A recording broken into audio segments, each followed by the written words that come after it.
Welcome back to the channel. In previous lecture हमने पिछले वाले लेक्चर में सेल थ्योरी तक देख लिया था कि स्क्लीडन एंड स्वान आते हैं और सेल थ्योरी बताते हैं। मैं एक बार उसको रिकॉल करा देता हूं ताकि आप रिदम में आ जाएं। स्क्लीडन एंड स्वान ने मिलकर बोला था, उन दोनों के थ्योरीज को कंक्लूड किया जाए तो उन्होंने ये बोला था कि जितने भी एनिमल्स हैं एंड प्लांट्स हैं, यानी कि धरती पर जितने भी जीव जंतु हैं, तो उनका शरीर, जीव जंतु और पेड़ पौधों का शरीर कोशिकाओं का बना होता है। किस चीज का बना होता है? कोशिकाओं का। और कोशिकाएं ही वे इकाइयां हैं जो जीवन की आधारभूत संरचनात्मक और क्रियात्मक इकाई हैं। तो ये दोनों बात स्क्लीडन और स्वान ने बोल दिया था। अभी हम देखेंगे कि एक और साइंटिस्ट आते हैं जिनका नाम है विर्चो। विर्चो आते हैं और विर्चो क्या बोलते हैं, तो हम इस चीज को अभी इसके बाद हम आगे बढ़ाएंगे इसको।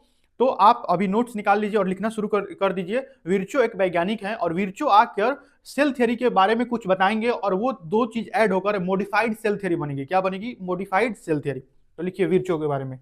अभी हम कोशिका सिद्धांत के बारे में देख रहे थे और कोशिका सिद्धांत में हम लोग स्क्लीडन और स्वान तक चले गए थे। अभी हम देखेंगे विर्चो के बारे में। विर्चो विर्चो ये अजीब सा नाम है विर्चो, कुछ विर्चो। इन्होंने कहा था जितनी भी कोशिकाएं हैं, जितनी भी कोशिकाएं जितनी भी मौजूद, यहां पे लिख लीजिए, मौजूद कोशिकाएं हैं, मौजूद कोशिकाएं हैं, वे पहले से मौजूद कोशिकाओं या कोशिका से उत्पन्न हुई हैं। इनका जो एग्जैक्ट स्टेटमेंट था वो था ओमनिस सेलुला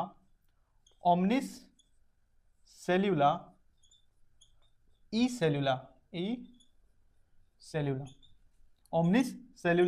सेलुला। इसका मतलब यह है कि जितनी भी कोशिकाएं अभी धरती पर मौजूद है, उन कोशिकाओं का फॉर्मेशन पहले से मौजूद कोशिकाओं के द्वारा हुआ है। इसका मतलब क्या हुआ? मान लीजिए ये हमारे शरीर की कोई कोशिका है, मान लीजिए ये कोई कोशिका है, तो ये जो कोशिका है ये हवा से तो आई नहीं हुई, ये हवा से तो उत्पन्न हुई नहीं है। इसके पहले इसकी पेरेंट सेल रही होगी। पेरेंट सेल यानी कि इसकी मातृ कोशिका, यानी कि ये जो कोशिका रही होगी, ये मान लीजिए इसमें विभाजन हुआ होगा। इसमें क्या हुआ होगा? विभाजन हुआ होगा और विभाजन के फलस्वरूप ये दो कोशिका बनी होगी। मान लीजिए ये कोशिका दो बनी होगी। क्या बनी होगी? दो कोशिका बनी होगी। तो ये जो कोशिका है ये पहले से मौजूद कोशिका, ये पहले से मौजूद है और इसी कोशिका से दो अलग अलग कोशिका बन गई। तो इसी बात को विर्चो ने कहा था कि जो कोशिकाएं हैं वो पहले से मौजूद किसी कोशिका से ही बनी हुई है। और स्क्लीडन, स्वान और विर्चो के तीनों के स्टेटमेंट को मिलाकर हम बोलते हैं मॉडिफाइड सेल थ्योरी। क्या बोलते हैं? Modified cell theory. यानी कि जैसे कोई गाड़ी आती है और उस गाड़ी में हम कुछ मॉडिफिकेशन करा देते हैं। गाड़ी कंपनी से आ रही है, कंपनी एक बेस मॉडल दे रही है या कोई मॉडल दे रही है, हम अपने तरफ से उसमें कुछ मॉडिफाई कर रहे हैं, यानी कि साउंड सिस्टम लगा रहे हैं या लाइटिंग लगा रहे हैं, कुछ भी लगा रहे हैं, तो हम उसमें कुछ मॉडिफिकेशन कर रहे हैं। तो मेन जो सेल थ्योरी था उसको किसने दिया था? स्क्लीडन और स्वान ने। विर्चो उसमें कुछ मॉडिफाई कर रहे हैं, कुछ एक्स्ट्रा चीज दे रहे हैं। विर्चो ने ये नहीं बताया था कि कोशिकाएं मूलभूत है, आधारभूत है, ये कुछ नहीं बताया था। विर्चो ने सिर्फ इतना ही बोला था जो कोशिकाएं अभी मौजूद हैं वे जरूर किसी न किसी कोशिका से आई होंगी। अब ये एक सिंपल सा लॉजिक है कि कोशिका हवा से तो आ नहीं सकती है, एकदम वायु से कैसे उत्पन्न हो जाएगा? अचानक से उत्पन्न हो नहीं जाएगी। कोशिका कहां से आई है? कोशिका किसी ना किसी और कोशिका से आई है। एक और बात, अगर आपको यह जानना है कि सर्वप्रथम धरती पर, इस पूरे धरती पर, हमारे धरती पर, हमारे अर्थ पर, हमारे प्लेनेट पर सर्वप्रथम कोशिका कैसी आई होगी, तो उसका एक हाइपोथेसिस है, उसका एक थियरी है। उस थियरी को आप एवोल्यूशन वाले लेक्चर में जाके देख सकते हैं। मैंने इस बात को 2 बार बोल दिया, पिछले लेक्चर में भी बोला था, इस लेक्चर में बोल रहा हूं कि अगर आपको समझना है कि सर्वप्रथम कोशिका कैसे आई थी तो आप एवोल्यूशन वाला लेक्चर जरूर देख लीजिए, इसलिए कि वहां पे मैंने डिटेल में बता दिया है कि पहली बार कोशिका कैसे आई थी। ये कोई पहली कोशिका की बात यहाँ पे नहीं हो रही है कि ये धरती पर पहली बार, नहीं, धरती पर पहली बार नहीं, ये कोई कोशिका है और इस कोशिका का उत्पत्ति इस कोशिका से हुआ है। तो इसको क्या बोलेंगे, इसको मदर सेल बोलेंगे, मातृ कोशिका, मदर सेल, या हिंदी में इसको बोलते हैं मातृ कोशिका, मातृ कोशिका। पितृ कोशिका क्यों नहीं बोलते हैं, क्योंकि पितृ कोशिका इसलिए नहीं बोलते हैं क्योंकि हम लोग जनरलाइज स्टेटमेंट है कि क्या बोलते हैं, माता से ही दो संततियों का जन्म हो सकता है, माता से ही दो संततियों का जन्म हो सकता है, पिता तो संतति को जन्म नहीं दे सकता है, पिता सिर्फ सहायता करता है, पिता क्या करता है, सहायता करता है, जन्म कौन देता है, माता, इसलिए यहाँ पे मदर सेल, और इनको बोलते हैं पेरेंट सेल्स, सॉरी क्या बोलते हैं, संतति कोशिका, संतति कोशिका यानी कि डॉटर सेल्स। अब वही इसी का सेम टू लॉजिक, इसको डॉटर सेल्स क्यों बोलते हैं, इसको सन सेल क्यों नहीं बोलते हैं, क्योंकि इनको भी आगे चलकर कोशिका सेल डिवीजन करना होगा, यानी कि कोशिका विभाजन करना होगा, तो इनको स्त्री होना आवश्यक है, इसीलिए यहाँ पे डॉटर सेल यूज करते हैं, ना कि सन कोशिका। सिंपल सा कोई लॉजिक है, इसमें कोई रॉकेट साइंस नहीं है। संतति कोशिका को हम क्या बोलते हैं, डॉटर सेल, डॉटर सेल। तो आपने विर्चो के स्टेटमेंट को समझ लिया, अब हम विर्चो के स्टेटमेंट को और सेल थियरी को एक साथ क्या बोलेंगे, क्या बोलेंगे, मॉडिफाइड सेल थियरी। तो आप इसको नोट डाउन कर लीजिए और मैं इसको मिटाकर आगे बढ़ने वाला हूं, नोट डाउन कर लीजिए, इसको नोट डाउन कर चुके होंगे। एक चीज नहीं दिख रहा है, मैंने फ्रेम में देखा है, तो ये आपको नहीं दिख रहा है, तो ये मैं इसको मिटाकर ऊपर लिख दे रहा हूं। इन दोनों को बोलते हैं डॉटर सेल्स, डॉटर सेल्स या संतति कोशिका। संतति यानी कि बच्चे, संतति यानी कि बच्चे, संतति कोशिका। यह है मदर सेल्स, इस मदर सेल्स में डिवीजन हुआ, इस मदर सेल्स में क्या हुआ, डिवीजन यानी कि विभाजन। मैं दोनों इसलिए बोल रहा हूं ताकि मैं आपको धीरे धीरे हिंदी से इंग्लिश पे स्विच करा दूंगा। आप इस लेक्चर को देखते रहिए, मुझे आप देखते रहिए, मैं धीरे धीरे आपको हिंदी से इंग्लिश पे स्विच करा दूंगा। आप समझ नहीं पाएंगे कि आप कब हिंदी से इंग्लिश पे स्विच कर गए। भले आपको इंग्लिश समझ में आए चाहे नहीं आए, लेकिन आपको कॉन्सेप्ट समझ में आने लगेगा। कॉन्सेप्ट होता है, कॉन्सेप्ट में कोई हिंदी इंग्लिश नहीं होता, ठीक है। यह है सेल, इस सेल में विभाजन हुआ, विभाजन के फलस्वरूप दो सेल्स में बट गई, और इनको बोलते हैं संतति कोशिका। ये संतति कोशिका पहले से मौजूद कोशिका से आई हुई है, और यही स्टेटमेंट था विर्चो का। मैं इसके बाद दो और चीज समझाऊंगा, ठीक है, अभी मैं इसको मिटा रहा हूं। समझाने को तो और बहुत सारी चीजें हैं, लेकिन इस स्लाइड में मैं दो चीज और समझाऊंगा।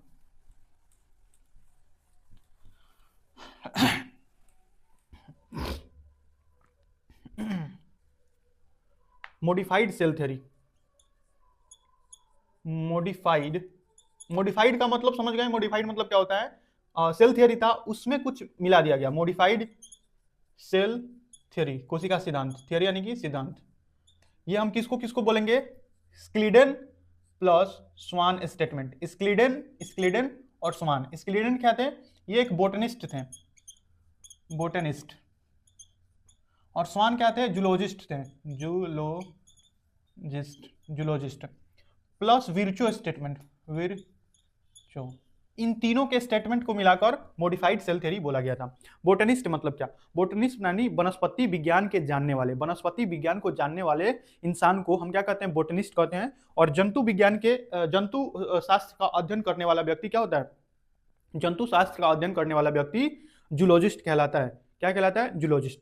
तो स्क्लीडन और स्वान ये बोटनिस्ट और जूलॉजिस्ट थे।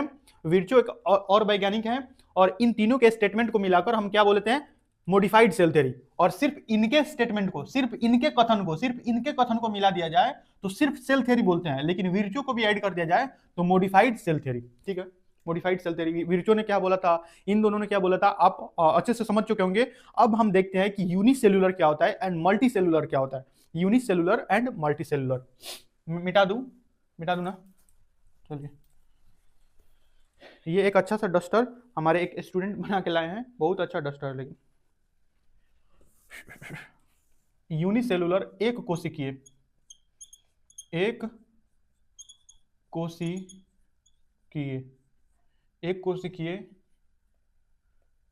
यूनिसेल्युलर यूनिसेलुलर, यूनि का मतलब एक होता है, यूनि मतलब एक, यूनि एक, ठीक है।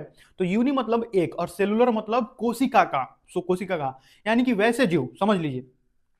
दुनिया में बहुत सारे ऐसे जीव हैं जिनके पास सिर्फ और सिर्फ एक ही कोशिका है और उन्हें अपने जीवन के संबंधित जितनी भी क्रियाएं हैं, जैसे श्वसन, पाचन, उत्सर्जन, अंतर्ग्रहण, जितनी भी क्रियाएं हैं, चलना, जैसे एक जगह से दूसरी जगह मूव करना, एक जगह से दूसरी जगह मूव करना, इन सभी क्रियाओं को करने के लिए उनके पास सिर्फ और सिर्फ एक कोशिका होती है। और ऐसे जंतुओं को हम, ऐसे जंतुओं या पौधों या किसी भी चीज को, सिर्फ जंतुओं नहीं, ऐसे किसी भी चीज को जिसके पास सिर्फ एक कोशिका है, उसको हम एक कोशिकीय जीव कहते हैं, एक कोशिकीय ऑर्गेनिज्म, यूनिसेलुलर ऑर्गेनिज्म कहते हैं। क्या कहते हैं? एक कोशिकीय जीव। अब क्योंकि आप ये समझ गए हैं, तो आप चाहे तो इसको हिंदी में स्वयं से लिख सकते हैं। आप चाहें तो इसको स्वयं से लिख सकते हैं। आप क्या लिखेंगे? आप अभी मैं नोट्स को छोड़ दे रहा हूं, अभी मैं आपसे खुद से पूछ रहा हूं कि आप खुद से लिख के देखिए कि आप क्या लिखते हैं, और आप क्या लिखते हैं और मैं क्या लिखता हूं, उसको मिलाने का कोशिश कीजिए कि क्या इन दोनों का मायने एक निकल रहा है कि नहीं। अगर मायने एक निकल रहा है तो आप कुछ भी लिखे हो, अगर मेरा मायने और आपका मायने सेम टू सेम है तो बात खत्म हो गया। हो सकता है का, कि, इसमें आप थोड़ा सा आगे पीछे हो सकता है, लेकिन कॉन्सेप्ट एक रहना चाहिए। कॉन्सेप्ट क्या रहना चाहिए? एक। जैसे मैं इसको क्या लिखूंगा? वैसे जीव जंतु, वैसे जीव जंतु, पेड़ पौधे या कुछ भी वैसे जीव, अगर सरल भाषा में करें तो वैसे जीव जिनका शरीर सिर्फ और सिर्फ एक कोशिका का बना हुआ होता है, उनको एक कोशिकीय जीव कहते हैं। उनको क्या कहते हैं? एक कोशिकीय जीव कहते हैं। और इसी को इंग्लिश में लिखें तो कैसे? The organism which body is made up of only one cells is called unicellular organism. अगर सरल इंग्लिश भाषा में बोला जाए, ज्यादा कॉम्प्लिकेट नहीं किया जाए, any organism which body is made up of only one cell is called unicellular organism। तो आप चाहे तो इसको स्वयं से भी लिख सकते हैं, अगर समझ जाए तो समझ जाए तो। बाकी मैं यहां पे लिख रहा हूं। धीरे धीरे आप हिंदी से इंग्लिश पे स्विच कीजिए। मैं बार बार इसलिए बोल रहा हूं क्योंकि मेरे पास इतना नोट्स पड़ा हुआ है और मैंने सिर्फ 10th के बाद इंग्लिश एक शब्द भी नहीं पढ़ा है, जितना पढ़ा स्वयं से ही पढ़ा है। और मेरे जितने भी टीचर्स हैं उन्होंने पूरा का पूरा इंग्लिश में पढ़ाया है और मुझे रत्ती भर दिक्कत नहीं हुआ। रत्ती भर दिक्कत नहीं, यानी कि थोड़ा सा भी दिक्कत इसलिए नहीं हुआ कि उन्होंने कॉन्सेप्ट दिया। इंग्लिश मतलब क्या बोलते हैं, ग्रामेटिकली मैं ठीक नहीं हूं, लेकिन ग्रामर का यहाँ कोई जरूरी ही नहीं है। यहाँ पे ग्रामर का कोई जरूरी ही नहीं है अनटिल अनलेस कोई विद्वान आके बैठ जाए और बोले कि नहीं ग्रामर एकदम सही होना चाहिए, फिर कॉन्सेप्ट गड़बड़ हो जाएगा। कॉन्सेप्ट क्या हो जाएगा? गड़बड़ हो जाएगा। तो एक कोशिकीय जीव किसको कहते हैं? वैसे जीव, वैसे जीव जिनका शरीर, जिनका शरीर दिख रहा है कि नहीं, मुझे देखने दीजिए दिख रहा है कि नहीं दिख रहा है। अरे ये क्या हो गया? एक सेकंड रुक जाइए, रुक जाइए। चलिए ठीक है, अभी सही है। एक कोशिकीय जीव, मुझे मालूम नहीं कि क्या हुआ पिछले। वैसे जीव जिनका शरीर एक कोशिका का बना हुआ है, कुछ तो गड़बड़ हुआ था, हमको मालूम नहीं चला। एक कोशिकीय जीव, वैसे जीव जिनका शरीर सिर्फ और सिर्फ एक कोशिका का बना हुआ है। शायद मैं दिख नहीं रहा होऊंगा, तो अगर मेरी आवाज आपने सुन ली है तो आप स्वयं से भी लिख सकते हैं। हो सकता है मेरा चेहरा नहीं दिख रहा हो क्योंकि वीडियो में कुछ गड़बड़ी हुआ था, ठीक है। वैसे जीव जिनका शरीर सिर्फ एक कोशिका का बना होता है, एक कोशिका का बना होता है, उन्हें एक कोशिकीय जीव कहते हैं। उन्हें एक कोशिकीय कहते हैं। एक, अब सीधा इसका नाम, इसके नाम से ही मालूम, एक कोशिकीय कहते हैं। एक कोशिकीय कहते हैं। यूनि मतलब एक होता है, यूनि मतलब एक, यूनि मतलब एक या वन। चलिए अब यहाँ पे बहु कोशिकीय के लिख लीजिए। बहु, जैसे जैसे जैसे अमीबा, पैरामीशियम,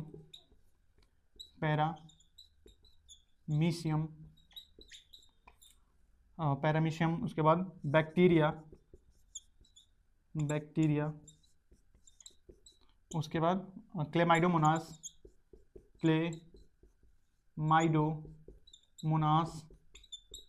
ये सारे ऐसे जीव हैं जिनका शरीर सिर्फ और सिर्फ एक कोशिका का बना हुआ है। इनका शरीर कैसा बना होता है? एक कोशिका का। मुझे बार बार वीडियो चेक करना होगा। ठीक है, अभी ठीक है। इन सभी जीवों का शरीर अमीबा एक कोशिकीय होता है। आपने अमीबा देखा है ना? अमीबा आपने जरूर इस अमीबा का डायग्राम अपने टेक्स्ट बुक में देखा होगा। अमीबा, ये है अमीबा, ये है इसका स्यूडोपोडिया यानी कि कुटपाद। कुटपाद, कुटपाद। फूड वैक्यूल, ये है फूड। भोजन, ये है फूड वैक्यूल यानी कि भोजन रसधानी। भोजन रसधानी यानी कि फूड वैक्यूल। Food vacuole. तो देखिए ये है अमीबा। अमीबा का आकार अनिश्चित होता है। अमीबा का आकार अनिश्चित होता है। इसका कोई खास आकार नहीं होता है। इसका कोई खास आकार नहीं होता है, यानी कि ये अपने शरीर को जैसे चाहे वैसे कर लेगा। खास आकार नहीं होने का मतलब है कि ये इसका शरीर जैसे चाहे वैसे बनता रहता है, क्योंकि इसकी जो आउटर सेल मेम्ब्रेन है वो क्योंकि लचीली है तो कैसे भी हो जाएगी। और इसके लचीले यहाँ पे जो ये प्रोसेस निकला हुआ है, ये जो उभार निकला हुआ है, इसको बोलते हैं कुटपाद। ये अपने कुटपादों के मदद से एक जगह से दूसरी जगह चलती है, या फ्री स्विमिंग भी होती है, यानी कि पानी के साथ बह रही है तो बह रही है। उसके बाद ये इसी कुटपाद के मदद से भोजन को पकड़ती है, अपने कुटपाद को आगे बढ़ाती है और भोजन को कैच करती है, भोजन को पकड़ लेती है। इस चीज को हम लोग कहाँ जानेंगे? इस चीज को हम लोग जंतुओं में पोषण में जानेंगे। जब जंतु के बारे में पढ़ाऊंगा उसके बाद उस समय में हम पढ़ेंगे कि अमीबा में पोषण कैसे होता है, तो उस समय पढ़ लेंगे। ठीक है, अभी आप अमीबा का फोटो देख लीजिए, डायग्राम देख लीजिए। इसी को अमीबा बोलते हैं, इसी को नहीं बोलते हैं। अमीबा एक मृदु जलीय जंतु है। अमीबा कैसा जंतु है? मृदु जलीय, यानी कि ये सिर्फ फ्रेश वाटर में पाया जाता है। फ्रेश वाटर कहने का मतलब कि सिर्फ तालाब नदी में पाया जाता है। तालाब नदी में पाया जाता है, ये समुद्र में नहीं पाया जाता है। अमीबा समुद्र में नहीं पाया जाता है। तो आप इसके बारे में लिख सकते हैं, अमीबा एक फ्रेश वाटर यानी कि मृदु जलीय जंतु है। कैसा जंतु है? मृदु जलीय, और एक कोशिकीय है। सबसे पहले यहाँ पे हम समझ क्या रहे थे? हम एक कोशिका को समझ रहे थे। तो अमीबा, पैरामीशियम, बैक्टीरिया, बहुत सारे बैक्टीरिया है जो मल्टी सेलुलर भी होते हैं, वो कॉलोनी बना के रहते हैं, लेकिन होते हैं वो एक सेलुलर ही हैं। वो एक सेलुलर होते हैं लेकिन कॉलोनी बना देते हैं। क्लेमाइडोमोनास, ये सभी जंतु एक कोशिकीय होते हैं, क्योंकि इनका शरीर सिर्फ और सिर्फ एक ही कोशिका का बना हुआ होता है। तो इसको आप नोट डाउन कर लीजिए। इन सभी एग्जाम्पल्स को आप बहुत ज्यादा अच्छे से ध्यान रखिएगा। कहीं भी दिख जाए आपको समझ में आना चाहिए कि अमीबा कैसा जंतु है, एक कोशिकीय है। पैरामीशियम, पैरामीशियम ऐसा दिखता है। पैरामीशियम चप्पल के आकार का होता है। गलती बन गया, ऐसा कुछ होता है। इसमें दो न्यूक्लियस होते हैं। इसमें कितने न्यूक्लियस होते हैं? दो न्यूक्लियस होते हैं। यानी कि इसमें एक छोटा न्यूक्लियस होता है, एक बड़ा न्यूक्लियस होता है। Micro nucleus, mega nucleus, micro nucleus, mega nucleus, यानी कि ये डाई न्यूक्लियाइड होता है। ठीक है, बाद में पढ़ना है। आप 11th-12th में जाएंगे उसमें और ज्यादा डिटेल में पढ़ना है। बीएससी में जाएंगे और डिटेल में पढ़ना है। बीएससी फर्स्ट ईयर में आपको सारा का सारा इनवर्टिब्रेटा पढ़ना है। इनवर्टिब्रेटा यानी कि वैसे जीव जंतु जिनमें रीढ़ की हड्डी, अभी ऊपर ऊपर से जान लीजिए, रीढ़ की हड्डी नहीं पाई जाती है, स्पाइनल कॉर्ड नहीं पाई जाती है, वर्टिब्रल कॉलम नहीं पाई जाती है। तो first semester of BSc you have to learn about invertebrates. क्या पढ़ना पड़ेगा? इनवर्टिब्रेट्स। ठीक है, तो ये सभी ये अमीबा, पैरामीशियम सभी इनवर्टिब्रेट हैं ये। और तो इसके बारे में ये है पैरामीशियम। ये क्या है? पैरामीशियम। इसमें बहुत सारे सीलिया रहते हैं। सीलिया ये मूवमेंट के लिए रहते हैं, ताकि एक जगह से दूसरी जगह मूवमेंट हो जाए। फूड को कैप्चर, फूड को ऐसे मार मार के, मान लीजिए ये फूड है और ये उसका माउथ है, तो उसको फूड को ऐसे पानी को मारेगा और पानी के बीटिंग से ये फूड इसके पास चलाएगा, और पानी के बीटिंग से ये इसके पास चलाएगा। तो ये पैरामीशियम है, ये अमीबा है।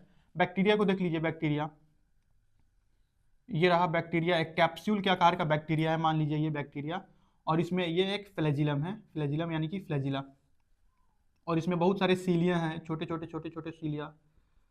ये एक बैक्टीरिया का, ठीक है, ये एक बैक्टीरिया है, अमीबा है, पैरामीशियम है। समझ लीजिए सबको।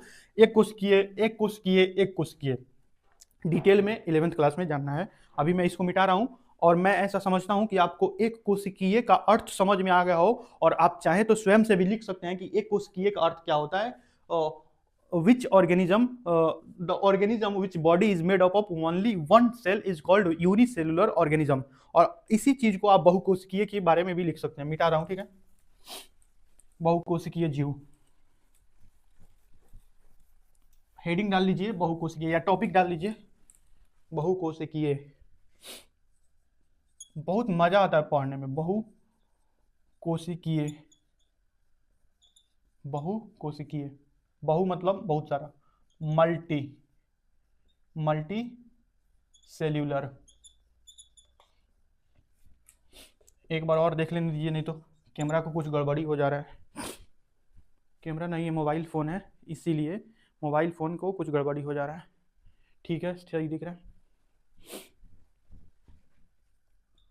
वैसे जीव जिनका शरीर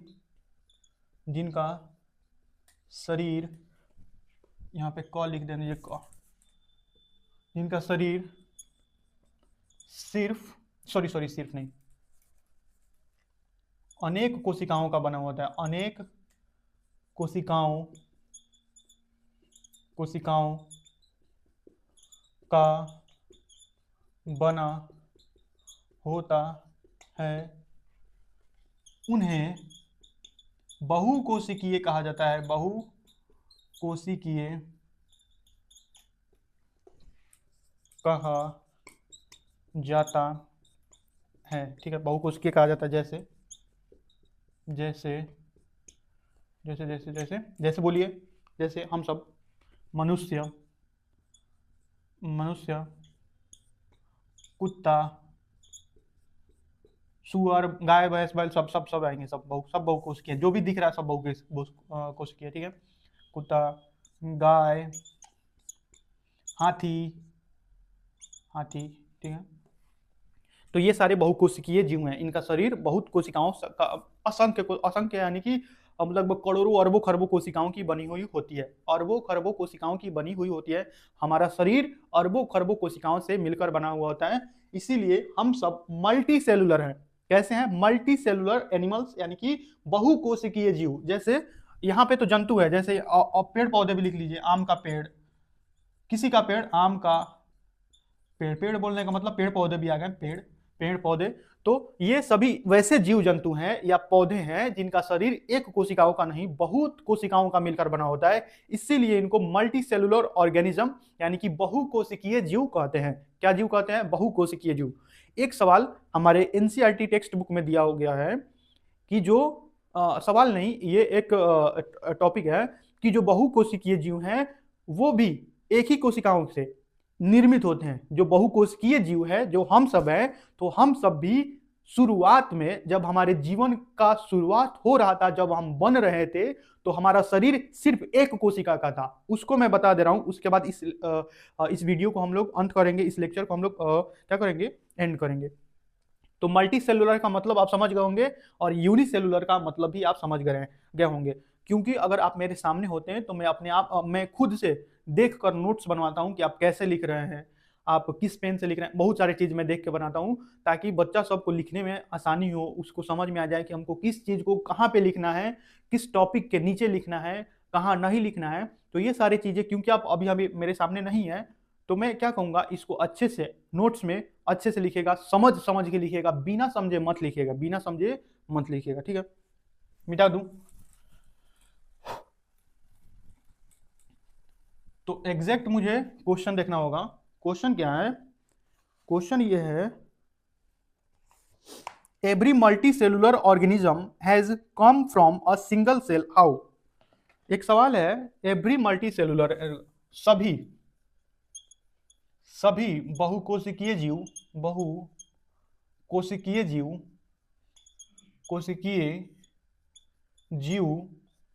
यहां पे क लिखने दीजिए, नहीं तो गायब हो जाएगा। हाँ ठीक है, सभी बहुकोशिकीय जीव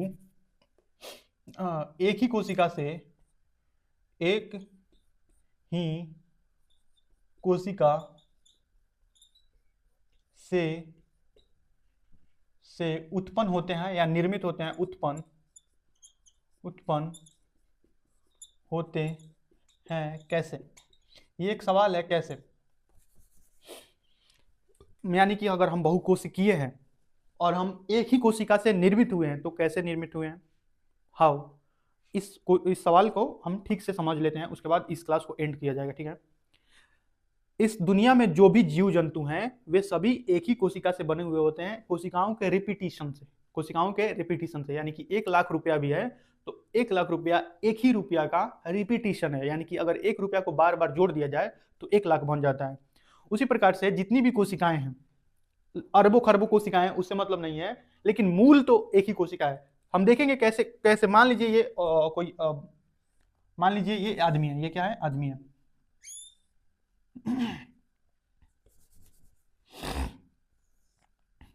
ये है कोई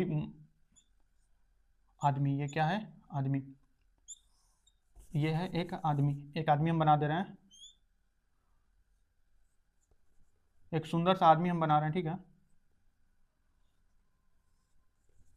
बनाने दीजिए, आराम से बनाने देंगे।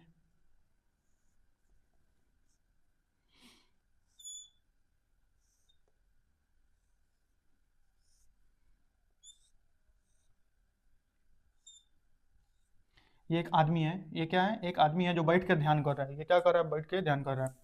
तो ये अगर बहुकोशिकीय है, ये क्या है, बहुकोशिकीय, बहुकोशिकीय, कोशिकीय, ये बहुकोशिकीय है। लेकिन ये एक ही कोशिका से निर्मित हुआ है। कैसे निर्मित हुआ है ये बहुकोशिकीय जीव, एक ही कोशिका से निर्मित हुआ है, कैसे, उसी को हम देख रहे हैं।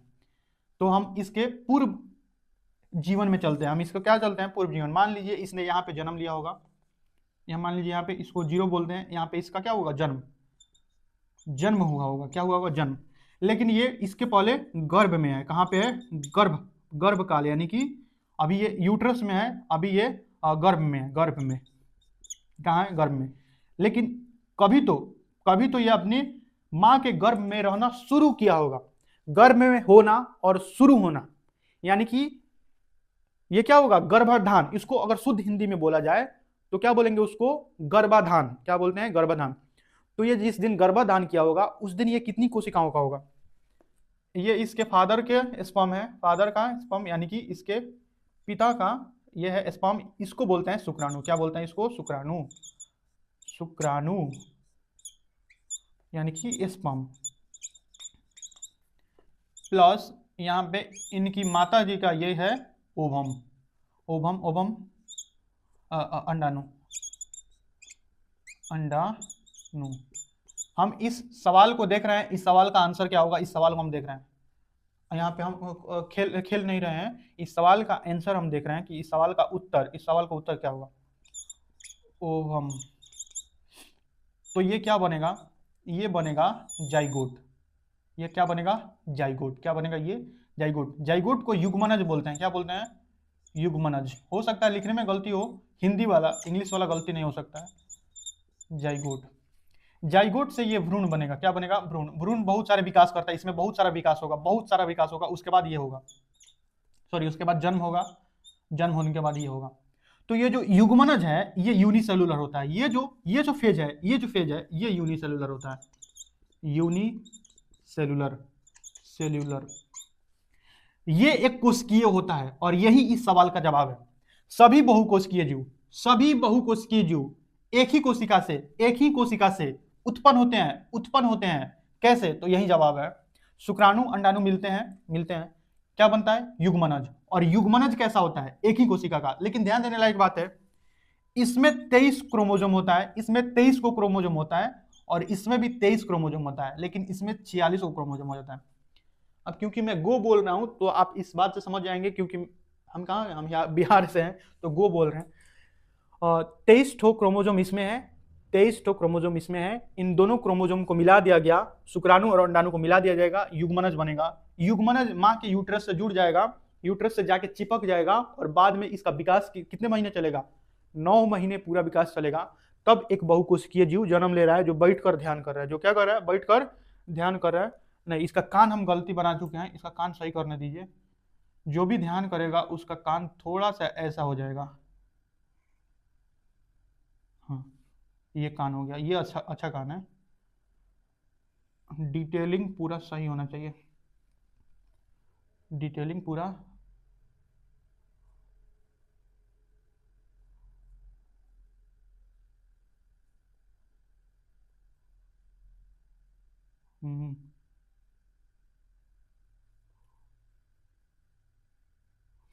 अब सही है। तो ये जो ध्यान कर रहा हुआ व्यक्ति बैठा हुआ है, ये बहुकोशिकीय है। इसमें एक कोशिका थोड़ी है, इसके हाथ में करोड़ों कोशिका है, इसके पैर में, इसके सिर में, इसके शरीर में बहुत सारी कोशिकाएं हैं। और ये उत्पन्न कैसे हुआ है? एक जाइगोट से, एक युग्मनज से उत्पन्न हुआ है। एक युग्मनज से इसका बहुत सारा विकास हुआ है, गर्भ में इसका बहुत सारा विकास हुआ है, तब जाके ऐसा बना है। तो इस सवाल का जवाब आप समझ गए होंगे कि सभी बहुकोशिकीय जीव एक ही कोशिका से उत्पन्न होते हैं, कैसे, इस प्रकार से उत्पन्न होते हैं। थैंक यू सो मच, आपने इस वीडियो लेक्चर को देखा और ऐसे ही पढ़ते रहिए, स्वस्थ रहिए। आपने इस वीडियो लेक्चर को पूरा देखा, इसके लिए आपका बहुत बहुत धन्यवाद। Thank you.